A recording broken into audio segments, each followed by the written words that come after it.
Good morning, students. Welcome back to Learning Beta. Today's topic in the financial statement of company, it is about understanding format of the balance sheet as per Companies Act 2013, which is prescribed in Part 1 of Schedule 3. So under that, we will discuss about the how we can have balance sheet in Companies Act 2013. What is the format of it? What items are included? What is the shape of it? All that we will discuss today. So for that we should have proper understanding of the format first. I am having format with me. So what is mentioned? Balance sheet of name of the company will be there. As at हमें मालूम है कि अब as eight लगता है बेटे as on खत्म हो चुका है। तो पहले क्या आएगा बच्चे? कंपनी की बैलेंस शीट, कंपनी का नाम आएगा, पीरियड आएगा एज एट सो एंड सोन जो दिया होगा आपको क्वेश्चन के अंदर। फिर हम देखते हैं फॉर्मेट कैसा है बेटे। वर्टिकल शेप में ये सारा बैलेंस शीट का फॉर्मेट है। पहला कॉलम हमारा पर्टिकुलर्स का होता है बच्चे, नोट नंबर छोटा सा बनाते हैं हम। देन हमारे पास अमाउंट कॉलम है करंट ईयर का और प्रीवियस ईयर का, कई बार एक साल का ही होता है ना। तो जैसे आपको इन्फॉर्मेशन होगी उसके अकॉर्डिंग आपने फॉर्मेट बना लेना है। तो जब हम बात करते हैं बैलेंस शीट के बच्चे, बैलेंस शीट में अब हमारे पास टू साइड्स नहीं है। Left hand side liability side है ना, right hand side asset side, वैसा नहीं है जैसे हम पहले सोल प्रोप्राइटरशिप में क्या करते थे, पार्टनरशिप में क्या करते थे। कंपनीज में भी पहले बैलेंस शीट जो है हमारी टी शेप में होती थी, but now it is change to vertical shape. तो वर्टिकली हमारे पास फर्स्ट क्या आता है बच्चे? Equity and liabilities. Instead of writing liabilities only हमने क्या ऐड कर दिया? Equity and liabilities. ये मेजर हेड है। जैसे एसेट्स लायबिलिटीज होते हैं ना, तो वहां पे हमने लायबिलिटीज के लिए क्या लिखना है बच्चे? Equity and liabilities, major head.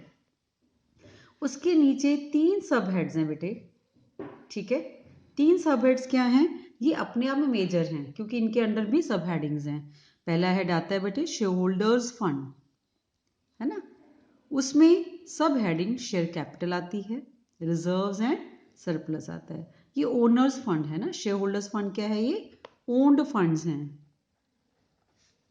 ये ओनर्स फंड्स हैं। तो शेयर होल्डर फंड में आपका फर्स्ट आपका सब हेड क्या है? Share capital. शेयर कैपिटल में भी आपको पता है कि इक्विटी भी हो सकती है, प्रेफरेंस भी हो सकती है, ठीक है। तो जो जो दिया होगा उसके अकॉर्डिंग हम लोग अपना उसमें मेंशन करेंगे। सेकेंड हमारे पास सब हेडिंग क्या है बच्चे? Reserves and surplus.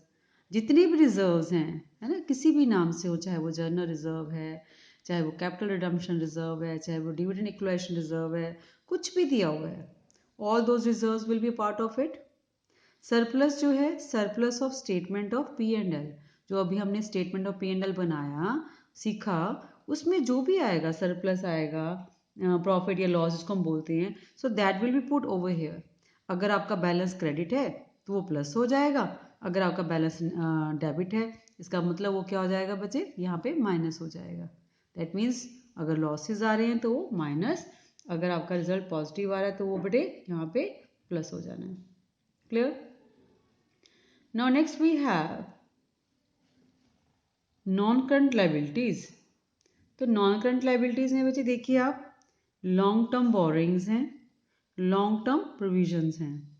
तो लॉन्ग टर्म बोरिंग्स में आप देखिए कुछ भी आ सकता है। It may be debentures, it may be long term loans, public deposits, all that will be a part of long term borrowings. Long term provisions हैं, provision which is made for a long period more than 1 year, ठीक है। All that will be put for long term provision heading. Current liabilities हैं, current liabilities में आगे 4 sub headings हैं, short term borrowings हैं। Now next in current liabilities we have short term borrowings. These are the short term loans, these are the short term deposits which is to be repayable on demand, ठीक है, and within the period of 12 months. Likewise we have trade payable, second subheading, which include, we know that bills payable and creditors, it is a part of trades payable. Which is to be paid within a year, accounting period में हमें पे करने होते हैं. Other account current liabilities, we have the liabilities which do not come under these two categories will be put under the category of other liabilities. इसमें आप कोई भी ले सकते हैं, आउटस्टैंडिंग डिविडेंड्स ले सकते हैं, अनपेड डिविडेंड जिसको बोलते हैं, इनकम रिसीव्ड इन एडवांस, ये सारी की सारी बेटे किस में आती हैं, अदर करंट लाइबिलिटीज़ में. कॉल्स इन एडवांस भी आप ले सकते हैं अदर करंट लाइबिलिटीज़ में, मालूम हमने शेयर कैपिटल के चैप्टर में डिस्कस किया था. देन शॉर्ट टर्म प्रोविजंस हैं बेटे. शॉर्ट टर्म प्रोविजन में आपको मालूम है we have provision for tax, we have proposed dividend. तो ये भी दोनों आपकी किस में आती हैं, शॉर्ट टर्म प्रोविजन. तो आपने देखा बेटे इक्विटी एंड लाइबिलिटीज ये हमारा मेजर हेड है, जिसमें आपकी 3 सब हेड्स हमने डिस्कस की. Share holders fund, non current liability, current liability. इनको सीक्वेंस में ही आपने लिखना होता है, ऊपर नीचे नहीं कर सकते आप. शेयर होल्डर फंड में हमने सीखा कि शेयर कैपिटल आती है, रिजर्व एंड सरप्लस आता है. नॉन करंट लाइबिलिटी में लॉन्ग टर्म बोरिंग्स आती हैं, लॉन्ग टर्म प्रोविजंस आती हैं. लॉन्ग टर्म प्रोविजन जैसे हम कह सकते हैं कि एम्प्लॉयज़ को लॉन्ग टर्म बेनिफिट मिलना है, ठीक है, लीव इनकैशमेंट लॉन्ग पीरियड के लिए है, या पेंशन प्लान है, या प्रोविडेंट फंड का है. तो लॉन्ग टर्म प्रोविजन जो हम लेके चलते हैं एम्प्लॉयज़ के लिए, वो भी आपकी लॉन्ग टर्म प्रोविजन के अंदर, इस हेड के अंदर आती हैं. करंट लाइबिलिटीज़ हैं जिसमें short term borrowings, trade payables, other current liabilities, short term provision, provision for tax and propose dividend.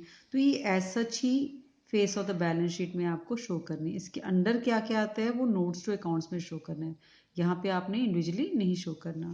The next we have it is about the non first assets, and under that we have 2 major heads, non current assets and current assets. तो बेटे अगर हम बात करें non current assets की, उसमें भी आपकी आगे वैरायटी है.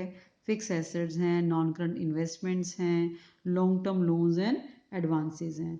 तो हम पहले बात करेंगे नॉन करंट एसेट्स में. फिक्स एसेट्स, एसेट्स जो हमारे लॉन्ग ड्यूरेशन के लिए हम यूज़ के लिए परचेज करते हैं, जैसे land, building, plant, machinery, all that.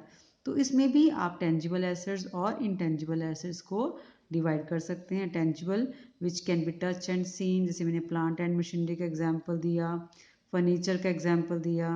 Intangible asset which can not be touch, जैसे गुडविल है आपकी, सॉफ्टवेयर्स है, ठीक है, फॉर्मूलाज है, या फिर पेटेंट्स है, कॉपीराइट्स हैं. तो ये इंटेंजिबल एसेट्स हैं. This come under the category of fix assets. फिर सब हेडिंग बन जाती है बच्चे non current investments. Those investment which is invested for long period more then 12 months, तो लॉन्ग टर्म इन्वेस्टमेंट हो जाएंगी. Long term loans and advances, तो जब बिजनेस लंबे पीरियड के लिए एडवांस वगैरह देता है, लोन वगैरह देता है, that is come under the category of assets. लेता भी है, देता भी. जब देगा तो आपकी एसेट बन जाएगी बच्चे, जब बिजनेस लेता है लोन्स तो आपकी वो लाइबिलिटी है. तो आपने ध्यान रखना है नॉन करंट एसेट्स में 3 सब हेड्स हैं. फिक्स एसेट जिसमें टेंजिबल और इंटेंजिबल आ जाता है बच्चे, नॉन करंट इन्वेस्टमेंट, और फिर long term loans and advances. Then we talk about current assets. Current assets में वी हैव 6-7 सब हेड्स. पहले आता है बेटे करंट इन्वेस्टमेंट, ठीक है, short term investment, marketable securities वगैरह इसमें इंक्लूड होती हैं. इन्वेंट्रीज हैं, इन्वेंट्रीज आपकी इंक्लूड करती हैं स्टॉक को, रॉ मटेरियल को, फिनिश गुड्स को, वर्क इन प्रोग्रेस को. All that is come under the category of inventories. Trade receivable, इसमें आपको पता है आपकी डेटर्स के अमाउंट और बिल्स रिसीवेबल की अमाउंट इंक्लूड होती है. कैश एंड कैश इक्विवेलेंट्स हमने कैश फ्लो स्टेटमेंट के चैप्टर में डिस्कस किया. Cash at bank, cash in hand, ठीक है, या deposits with the bank for short duration. Cash equivalent है marketable securities. So all that will be put under the category of cash and cash equivalents.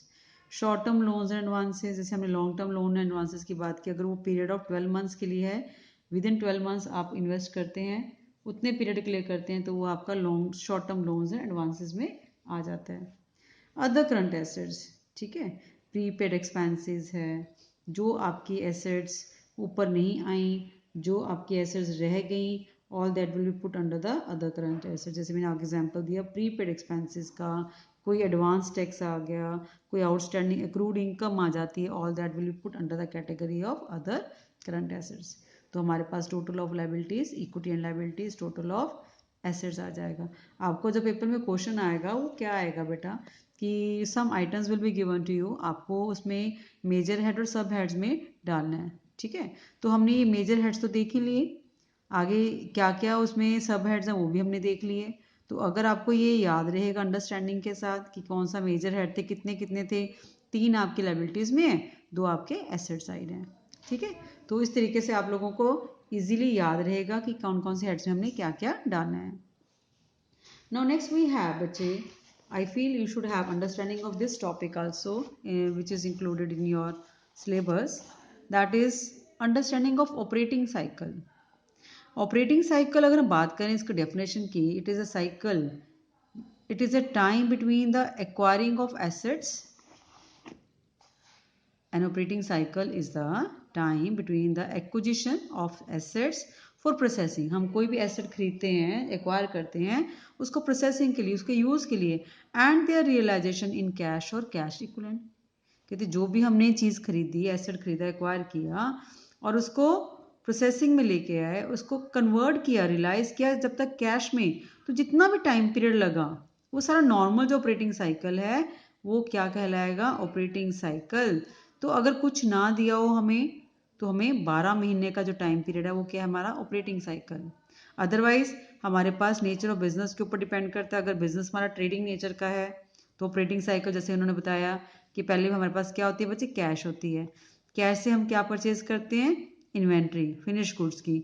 आपने मान लो वो 1 महीना या 2 महीना रखा अपने पास, फिर इसको हमने सेल कर दिया, रिसीवेबल्स हो गया। क्रेडिट पीरियड अलाउ किया आपने 2 मंथ्स की रिकवरी के बाद, तो इसका मतलब टोटल जो ऑपरेटिंग साइकिल है, 1 महीना आपका इन्वेंट्री रखने का, 2 महीने उसको कन्वर्ट करने का कैश में, तो 3 मंथ्स का टाइम पीरियड वो क्या हो जाएगा बच्चे, ऑपरेटिंग साइकिल हो जाएगा।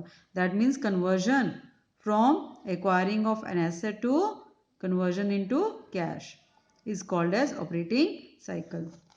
Likewise if we have manufacturing company, उसमें टाइम थोड़ा ज़्यादा लग सकता है। जैसे पहले कैश से हमने क्या किया, रॉ मटेरियल खरीदा, रॉ मटेरियल का यूज़ करके वर्क इन प्रोग्रेस में कन्वर्ट किया, फिर फिनिश गुड्स में तैयार किया और फिर उनको सेल करके हमने कुछ रिसीवेबल्स। तो कुल मिला के हमारे पास जो भी टाइम यूज़ हुआ that will be put under operating cycle. तो ये 12 महीने भी हो सकता है और इससे कम भी हो सकता है। ठीक है बेटा। Now next we have about the various examples which is to be included in the subheads we have taken in the balance sheet. मैं आपको फटाफट से बताऊंगी। जैसे फर्स्ट हमारे इक्विटी एंड लायबिलिटीज में शेयर कैपिटल है। शेयर कैपिटल आपको पता है, अथराइज कैपिटल पहले नंबर पे दिखाते हैं, फिर इशूड कैपिटल दिखाते हैं, फिर सब्सक्राइब कैपिटल दिखाते हैं। सब्सक्राइब के आगे भी हम करते हैं subscribe and fully paid up, subscribe but not fully paid up. तो जब भी कोई कॉज इन एरियर्स होती है वो इस हेड के अंडर हम शो करते हैं, subscribe but not fully paid up में कॉज इन एरियर्स को माइनस करते हैं। और जो शेयर फॉरफिटेड की अमाउंट होती है, वो अमाउंट जो हमारे शेयर्स फॉरफिट हो गए और उनके ऊपर जो रीशू नहीं हुए, वो जो अमाउंट आई है वो हमारी शेयर फॉरफिटेड की ऐड हो जाती है।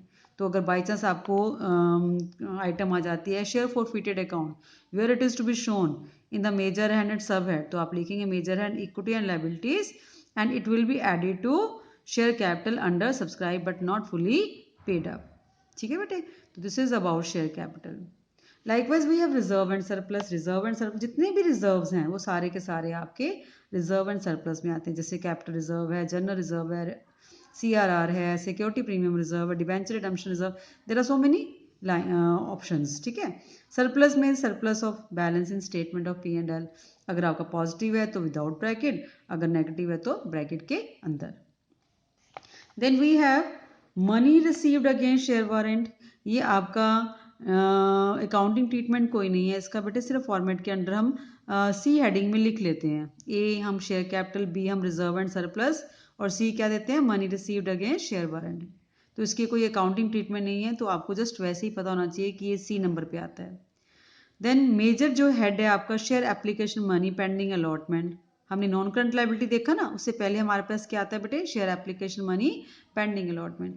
ये वो पैसा है कि जो हम शेयर एप्लीकेंट से ले लेते हैं लेकिन उनको शेयर्स अलॉट नहीं करते, तो कंपनी उसको कहाँ पे रखती है, they put in account named as share application money pending allotment, कि जिनका एप्लीकेशन मनी आ चुका है लेकिन अलॉटमेंट अब तक नहीं हुई।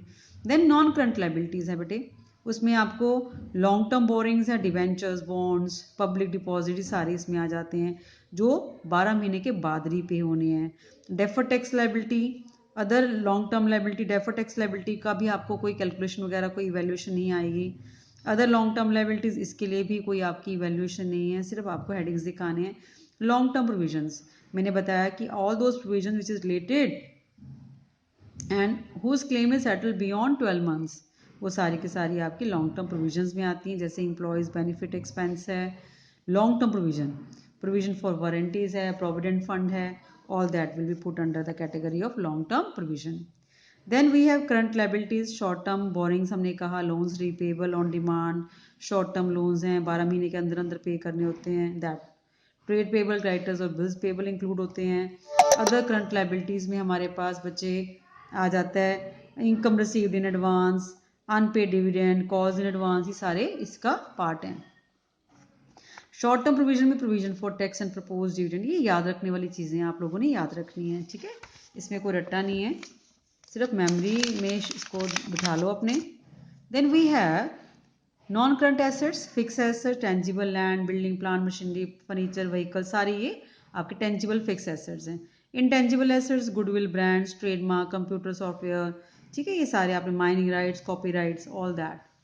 Then we have capital work in progress, ठीक है, ये भी आपकी इवेल्युएशन में नहीं आता, तो वैसे ही नाम पता होना चाहिए। इंटेंजिबल एसेट्स अंडर डेवलपमेंट, ये भी सिर्फ नाम है बैलेंस शीट में। Then we have non current assets, investment sorry, तो लॉन्ग टर्म इन्वेस्टमेंट जो 12 महीने से ज़्यादा के लिए की जाती है नॉन करंट इन्वेस्टमेंट हो जाती है। डेफर टैक्स एसेट, इसकी भी कोई इवेल्युएशन नहीं है। Long term loans and advances, ठीक है, ये कैपिटल एडवांसेज हैं जो कंपनी ने, बिजनेस ने दिए हैं, that will be put for long time, और ये इन्वेस्टमेंट की फॉर्म में है तो आपका नॉन करंट एसेट्स के अंदर आएंगी। अदर नॉन करंट एसेट्स, तो इसकी भी कोई वैल्यूएशन नहीं है। फिर आपकी आ जाती है बेटे करंट एसेट्स, करंट एसेट्स में करंट इन्वेस्टमेंट पहले आ जाती है, इन्वेस्टमेंट जो विद इन 12 मंथ्स के लिए शॉर्ट पीरियड के लिए की जाती है। Inventories, raw material, work in progress, finish goods, stock, store, spares, loose store, सारी इन्वेंट्रीज हैं बेटा ये। ट्रेड रिसीवेबल, डेटर्स, BR, इसमें आ जाता है। कैश एंड कैश इक्विवेलेंट हमने कैश फ्लो स्टेटमेंट में भी किया, balance with the bank, cash in hand है, चेक है, ड्राफ्ट है, ये सारा हमारा इसी में आ जाता है। Short term loans and advances जो 12 मंथ्स के लिए हैं, तो ये हमारे शॉर्ट टर्म में आ जाएंगी, ठीक है। इन्वेस्टमेंट विच इज़ मेड, और capital advance, short term advance which is made for period of 12 months only.